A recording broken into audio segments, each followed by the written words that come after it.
tous et bienvenue sur ma chaîne. Donc voici une nouvelle vidéo. Donc c'est vrai que ça fait un peu de temps, mais bon, j'avais du boulot, pas mal de projets en cours, mais ça vous le saurez bien assez tôt. Une chose à la fois, il y a l'écriture de mon bouquin et d'autres choses qui se profilent pour cette fin d'année, presque fin d'année. Mais ça, je vous en parlerai en temps et en heure. Alors aujourd'hui, le thème de la vidéo se porte sur l'incorporation, la possession. Qu'est-ce que c'est? Alors déjà, ce qu'il faut savoir, c'est que la possession et l'incorporation, ce sont exactement les mêmes choses.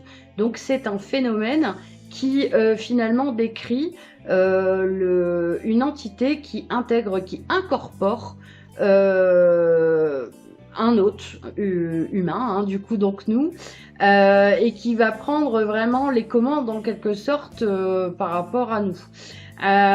Donc, quelle est la différence finalement incorporation, possession? Pourquoi il y a deux mots? En fait, c'est simple, c'est que l'origine n'est pas la même. On va parler de possession surtout dans le domaine religieux. D'ailleurs, quand il y a possession, on va faire appel à un exorciste.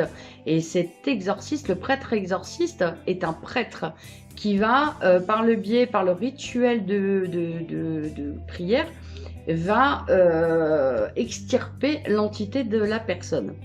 Donc je vous rassure tout de suite, faut pas en avoir peur, c'est pas quelque chose qui arrive tous les jours et heureusement. Des cas j'en ai, mais j'en ai pas tous les jours. C'est pas quelque chose qui s'installe comme ça du jour au lendemain. C'est pas subi.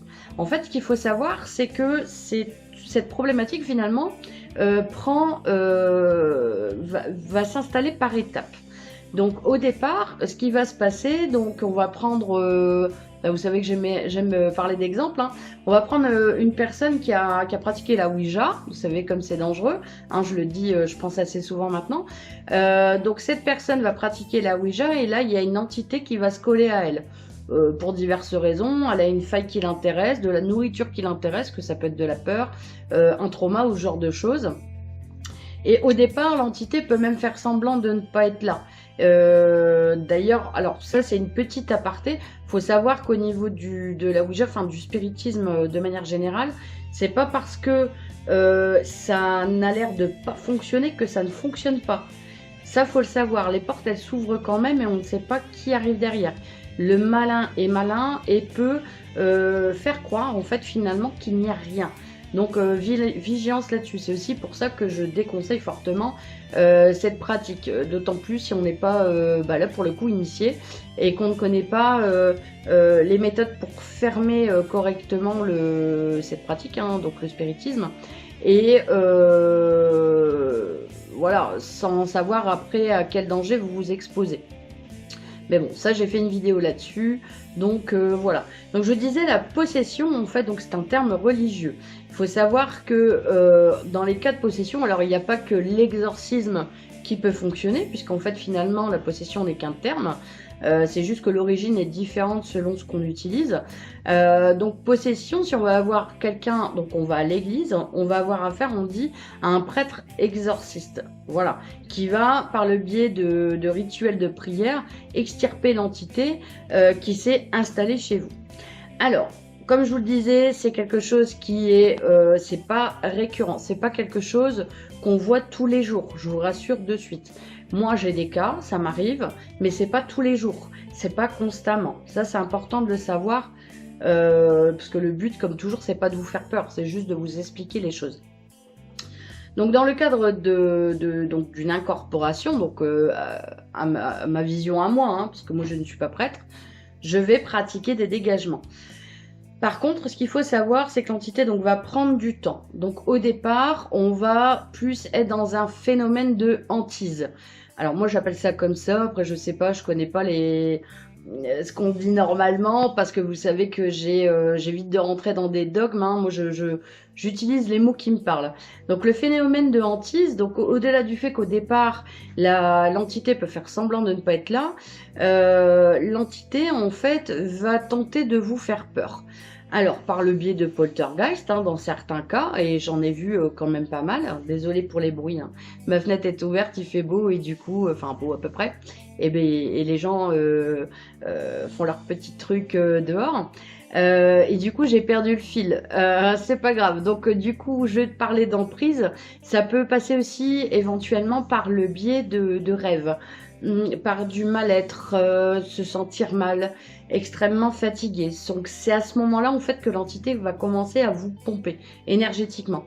Ensuite, suite à la hantise, on va passer à l'emprise. Donc l'emprise, c'est là où la victime finalement va ressentir des émotions qui ne lui ressemblent pas. Ça peut être de la colère, ça peut être de la tristesse. C'est aussi souvent des changements d'humeur sans raison. Et ça, j'insiste bien. La personne va bien, de base c'est quelqu'un de solaire. Et puis d'une minute à l'autre, ou voire même d'une seconde à l'autre, elle va changer d'humeur sans raison apparente. Voilà, ça me fait penser un peu quelque part à la bipolarité, hein. Même si ça n'a rien à voir, on est bien d'accord, la bipolarité, on va voir un médecin pour ça, pour tout ce qui est incorporation, on va voir un médium pour ça, enfin, en tout cas un médium qui pratique les dégagements. Suite à ça, là on va commencer justement à entrer tout doucement dans l'incorporation. Et dans l'incorporation, il faut savoir qu'il y a aussi des étapes et on n'est pas incorporé H24 et tout le temps. Ça progresse au fur et à mesure du temps, au fil du temps. Donc la personne va au départ avoir des idées, des choses qui lui traversent l'esprit, qui ne lui appartiennent pas, qui peuvent être gore, qui peuvent être parfois très tristes, des choses où on va lui montrer qu'en fait finalement rien ne va dans sa vie. Alors le but en fait de tout ça, c'est que vous soyez, comment je peux dire, affaibli. Une victime qui est affaiblie est plus facile à atteindre. En plus, ce qu'il faut savoir aussi, dans ce genre de problème, alors que ça soit sur une finalité d'incorporation ou juste une entité qui est là pour vous pomper et vous embêter, le but aussi c'est de vous isoler. Donc vous allez voir qu'autour de vous, quand c'est comme ça, tout part à volo. Le travail, les amis, la famille, le conjoint, la conjointe, les enfants, tout ce genre de choses, tout fout le camp. Tout fout le camp parce que, en fait, finalement, plus vous êtes isolé, plus vous êtes une victime facile à attraper. C'est aussi simple que ça. Et ensuite vient donc finalement petit à petit des voix dans la tête, donc qui peut s'apparenter à des maladies aussi psychiatriques, hein. Et auquel cas, je conseille vivement, avant de penser à une incorporation, à vraiment voir le corps médical pour s'assurer qu'au niveau de la santé tout va bien. C'est comme ça, hein. De toute façon tout n'est pas ésotérique. Et de là, en fait, petit à petit, la personne effectivement va glisser dans l'incorporation.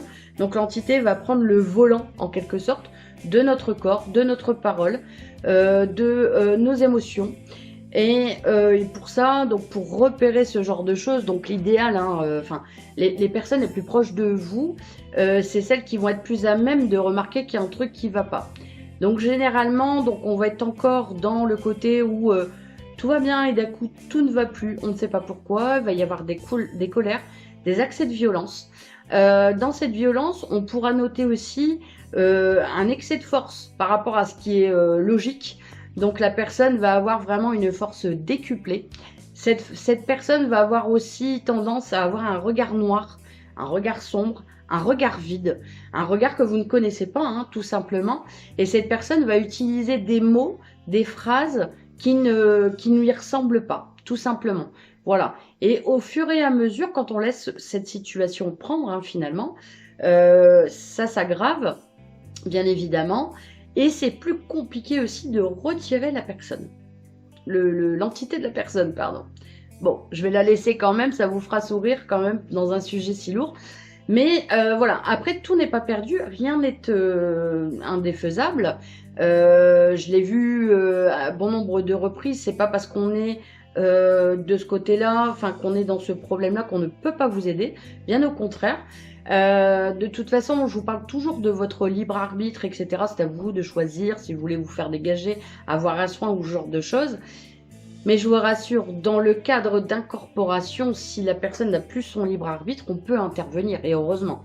La seule différence, c'est qu'une fois que la personne est revenue à elle, si elle décide d'arrêter le travail, les soins, etc., fatalement, ça va revenir. C'est comme ça que ça fonctionne.